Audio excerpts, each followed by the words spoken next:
এই আয় আয় আয় এ আ আয় রে আমার কি করলো রে এই পালাই পালাই পালাই পালাই তাড়াতাড়ি ঢুকে যাই স্যার এটা কি করছে আপনারে আমি তো বলতে পারি না কি করছে দেখ দেখ আমি পালাই তাড়াতাড়ি আমি পালাই যাই আরে এখানে পালাই কাপড়টা মাথার উপরে দিয়ে দেই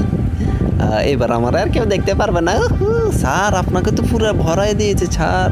খুঁজে দেয় করে যা কই কই এখানেও তো নাই দেখি দেখি ওইদিকে আছে কিনা দেখি স্যার ওইখানে নাই তো এখানে আছে কিনা দেখি এ না না এখানে কেউ নেই কই গেল হারামদাদা কই গেল শালারা যদি আজকে পাইছি আমি আজকে খাইছি তারে আজকে শুধু পাইয়া লই দেখি দেখি এখানে তো কেনা রে শালাটা খালি গাড়ি পড়ে রয়েছে গেল ওটা কই হারামদাদা কই কই ওইদিকে আছে কিনা দেখি এই কে আছে বাইরে বাইরে আরে এখানেও তো নাই স্যার এখানেও নাই কই যাবো এখন কই